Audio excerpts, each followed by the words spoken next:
Hey, this is Mike Kearney, your host of Resilient. Today's date is March 17th, and by the time you listen to this, things may have changed. Actually, they probably have changed. As part of a new series on the Resilient podcast, we are shifting our focus to what's urgent now, and that, of course, is the evolving impact of COVID-19. The special series is all about providing actionable insights to help you think through what you're facing now and what to do next. Today, I've gathered 3 Deloitte leaders to explore the COVID-19 related challenges in crisis response and recovery. We are recording this in remote locations. I'm in my home. I think 3 leaders are as well. And so the audio may not be perfect, but that's okay because what we're trying to do is get this to you as soon as possible because we know this is a very fluid situation and we want to make sure that we're bringing you what really matters right now. So let's get to it.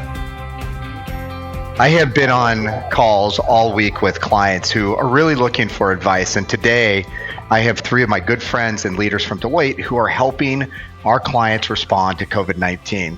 First up is Chris Ruggieri, Deloitte's risk intelligence leader. You may recall she joined us in our first episode. And then Damien Walsh, a Deloitte managing director in our risk intelligence practice, focuses a lot of his time on a very important matter right now, business continuity and resilience. And Ashish Bidwardhan, somebody I've known for many, many years, a Deloitte managing director, also in our risk intelligence practice, who spends a lot of his time in crisis management and strategic risk. So I'm going to be jumping around with the questions today. I'm going to start with Chris in her second appearance.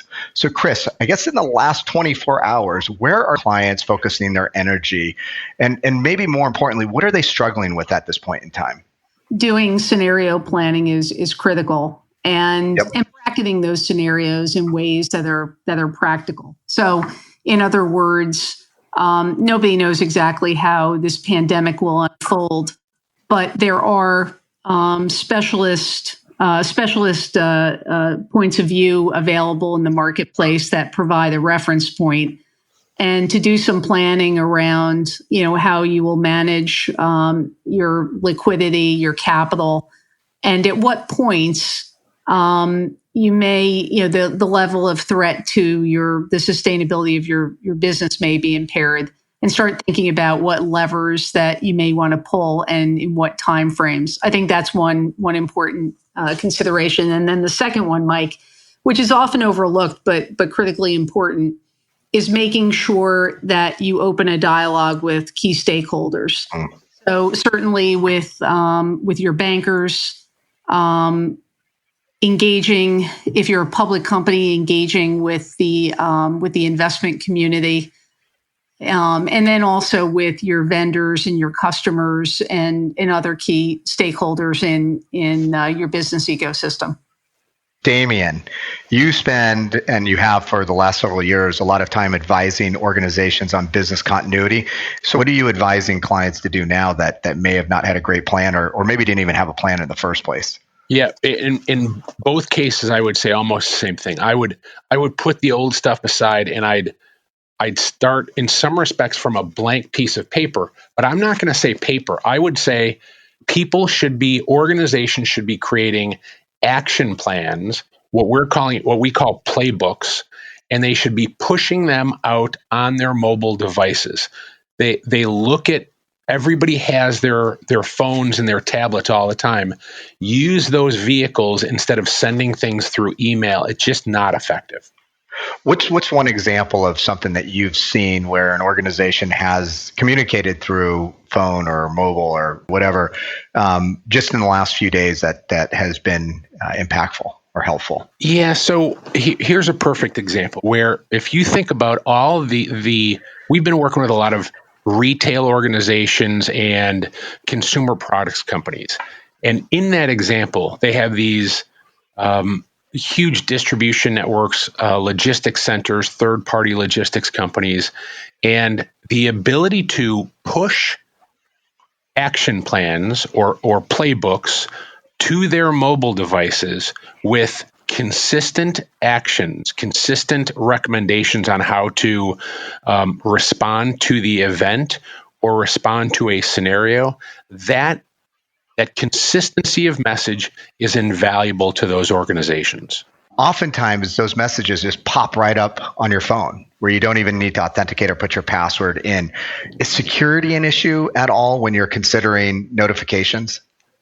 It always is. It's always a consideration, and the security organization should be involved in a lot of the discussions that are going on. Especially, we're seeing organizations look at the feasibility of work from home or having that remote workforce. So they have to be involved in really every aspect of that strategy. Ashish, what are you seeing leaders do in terms of responding to the volume and velocity of the data? Or you can also take it, what should they be doing? So, Mike, I think there are three issues here, right? One is that there's just too much data coming in. Some of it is not accurate. And then the question really is, how does this impact us, right? If you were running a crisis response center, and effective crisis leaders usually will have some sort of a monitoring and intelligence cell within their crisis management office, right? This is the cell that is responsible for kind of capturing information both from external sources, and hopefully reliable ones, and internal sources. And then, most importantly, providing the impact that it has on the organization's current response efforts. The ultimate report really should be the CEO should be getting a simple, situation report or a dashboard which captures the actions going around the critical pillars for that organization. Usually, that's people, suppliers, customers, finance, etc., so that the CEOs can make effective decisions. And Ashish, are you seeing a lot of clients stand up? I don't know what the word you use, but these crisis management command centers that essentially facilitate that process. And if so, maybe if you could just talk about what's working and maybe what they're struggling with. Yes, I think organizations that have had robust crisis management capabilities, they've really kicked those crisis management command centers into operation, soon enough when they've heard or at least tracked the outbreak over the last few weeks. I think the challenge really here compared to other events that clients may have faced is the speed at which this crisis is evolving, right? And it's usually exceeding the speed of response. And, organizations that have started earlier have managed to keep their head above water, in groups. You've got the PMO that provides overall coordination, prioritization, reporting. There's a planning cell, which comprises all the different work streams, whether it's HR, finance, legal, etc. These are people responsible for creating the contingency plans. And then there's the monitoring and intelligence cell I referred to. There's also a group that tracks kind of the activities that are happening across these different work streams to make sure that what's been promised as far as response activities and mitigation activities are indeed being executed. So I think it's being able to organize a lot of this effort in a cohesive manner so that you stay above the chaos. Chris, what are you seeing in terms of how clients are engaging their board? And what advice do you have for a leadership team in terms of what they should be communicating, the frequency, just other best practices? Yeah, I think, Mike, one of the most important and yet one of the most challenging aspects of a crisis is decision making. Yep. You're under stress, you have time pressures. There's, as Ashish pointed out, there may be misinformation, or you may not have the necessary information you need to in normal times to make a decision. So I think having, the other aspect of having a crisis response center stood up is that it gives you a kind of a center for decision making. So let me give you an example. When you're embroiled in a crisis that's unfolding like this COVID-19 situation, and you just don't know what the duration of the event is going to be, every day you get new information, you get more information that may be moving you closer towards making decisions where you have to trade off one element over another. So, for example, Imagine a situation where you're dealing with an increasingly threatened cash flow, or you're confronted with a potential cash flow event or shortfall, and you have to make decisions about how to conserve cash. Well, making decisions that potentially could put the brand and the reputation of the firm at risk, could disrupt a customer relationship that you find that may be difficult to recover once the crisis settles. So having a decision-making authority that's clear and consistent is really important. And then I think Mike, you also asked about the board. Yep. Certainly the board has, the responsibilities of the board during a crisis are amplified because the risk profile of the company by definition has increased. And therefore, the board has a responsibility to be providing, oversight over how the crisis is being managed, by whom, what the skill sets are, what the risks that are being dealt with are, how that's happening. And certainly the board needs to demonstrate that it is providing and it's delivering on its duty of care and duty of loyalty. So it's important to have the board being updated on a routine basis, sometimes as often as daily, depending on the how the crisis unfolds and escalates. Let's move to Damien. Damien, I've been talking to a couple of clients that are really struggling with decisions on shutting down critical business operations. And I'm not talking about, moving administrative folks, managerial folks from an office to home. I'm talking about where product is produced, distributed, and so forth. And I think some are struggling with that decision to shut down some critical business operations. What advice would you give to them? Yeah, let me hit a couple points on that. So, and I'm going to start with this. You talked about, critical operations or locations. Yep. Distribution centers, operation centers. I'll include trading facilities where there's traders and there's trade confirmations. You could talk about anything that is, I'll say, site dependent. So the first thing I would say is the leaders of the organization need to use direct, simple, straightforward business language. Too often, they complicate the discussions when they're doing that. Secondly, Chris alluded to it before, decision criteria. What is the decision, the threshold to make a decision about closing or keeping a facility open? Chris, obviously, I think one of the things that COVID-19 and the crisis we're in has really brought to life is that we live in an interdependent and global marketplace, and our clients absolutely do. What do you think leaders should be doing to check their broader ecosystems, their suppliers and third-party relationships to understand where there may be vulnerabilities today and then also in the future? Yeah, it's a great question, Mike, and it's absolutely a vulnerability that some of the resiliency plans on paper did not really understand completely. We've evolved into a world where third-party relationships are more and more common these days, even for increasingly critical company functions and services.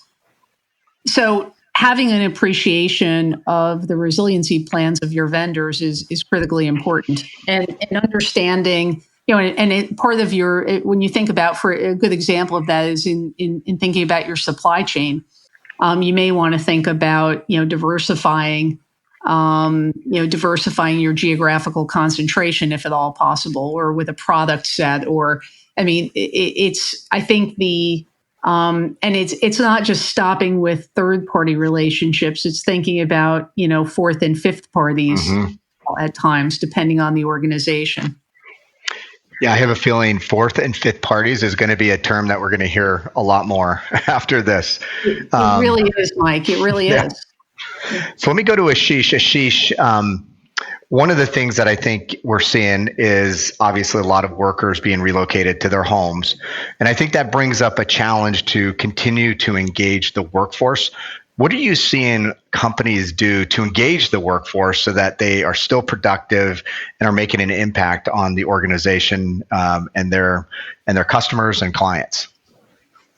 So, Mike, I think that there are different ways organizations are tackling this. I mean, I think that the principal theme really should be one about constant communications with employees, making sure they understand whatever anxieties or concerns they may be having and reacting with a sense of urgency to those concerns.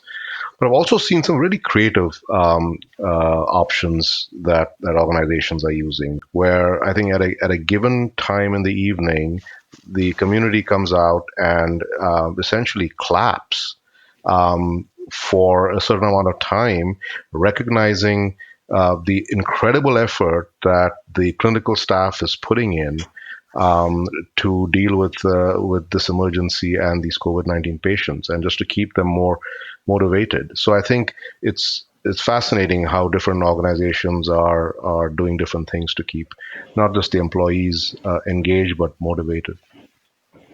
Yeah, one of the things that I saw at a client that I talked to, which I think is important, is to help the employees have a sense of purpose during this time, because they go home, they're obviously worried about their family and their friends. They're watching TV, they're seeing everything that's going on.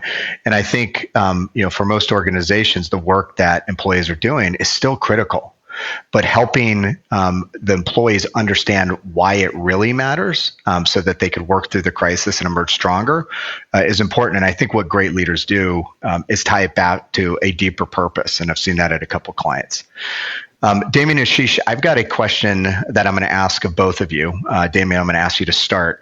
And I asked Chris this question in a previous episode, the one we did yesterday, and that is, what advice do you have for leaders who are leading through an extraordinary time of uncertainty? And that's the one thing that I think is absolutely true. And you could take that question any way you want. So Damien, I'll start with you.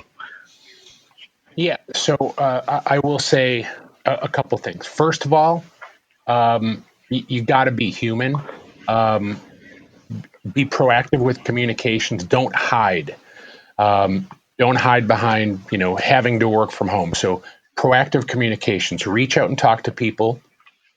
I would say one of the things that's been beneficial is some of the video technologies that we all have nowadays.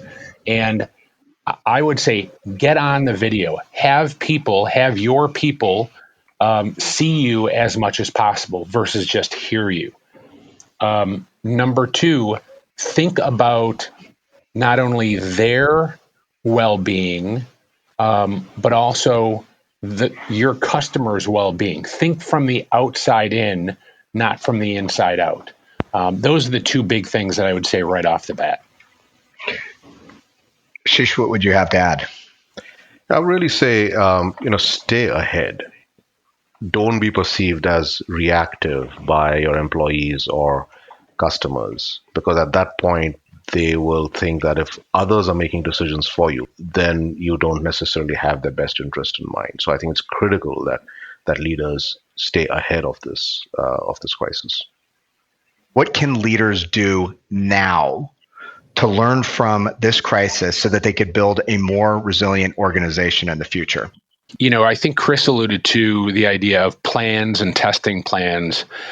I would take it a step further, and leaders need to start to design for failure. They need to build strategies and architectures into systems and some diversity in their workforce and diversity in locations in order to ensure that a business service is available at all times. They have to design for failure. Ashish, what are your thoughts? I think the key thought here is really organizations should prepare for fast-moving risks. Right? I think they've got capabilities around traditional risk management, enterprise risk management, etc. But I think these are situations, especially in today's volatile world, they're going to happen more and more. These are fast-moving risks. How can you anticipate them better and obviously prepare, plan, and exercise for them? One last question, and this is one I think is going to be important for the future and something I've already begun to see, and that is oftentimes crisis really does create a lot of innovation. And what I'd love to hear from each of you is, what is one innovation that you have seen over the last couple of weeks that you think will be pulled into the future? And I am going to start with Ashish this time. So I think in the healthcare space, Mike, telehealth has been something that's been talked about, and organizations have, piloted efforts. But I think this is a unique opportunity, and I think proactive organizations have already rolled out telehealth options for their patients to come in and be seen. So that's an example where a crisis is motivating organizations to really invest and execute on the next kind of frontier. This example happens to be telehealth. Yeah, Ashish, it's so funny. There's certain things that organizations or industries work on for quite some time, and then a crisis accelerates adoption. I think that's a perfect example. Chris, you want to weigh in on the innovation that you're seeing that may be pulled into the future? Yeah, Mike, I would double down on the technology aspect that Ashish is touching on. And specifically using technology, predictive technologies, whether it's cognitive tools or sensing tools or analytics, to anticipate what the future might look like and plan for it. I want to thank Chris, Ashish, and Damien. They are unbelievably busy working with clients, but I really appreciate them sharing their insights. We all know that this is an unbelievably stressful and unpredictable time for all organizations and, quite frankly, people. The situation's fluid and nobody has all the answers, but as we learn, we will share with you. Personally, I am trying to get enough sleep. I'm trying to take care of myself, my colleagues, and spend some time with some loved ones. And given the fact that I'm at home, I'm getting to spend a lot of time with my family. But I hope you can find your own positive outlets in these trying times. There's so much to consider, and honestly, we've only really scratched the surface. So stay tuned as we bring more insights from leaders across disciplines and go deeper into these and other defining issues facing businesses during this crisis. For more insights across all aspects of this topic, go to Deloitte.com. You can also find the Resilient Podcast on Apple Podcasts, SoundCloud, Stitcher, Google Play, even Spotify, and probably a lot of other places. And if you have any stories that you want to hear more about, suggest them at Deloitte.com on our Resilient page. And until next time, stay safe and remain resilient.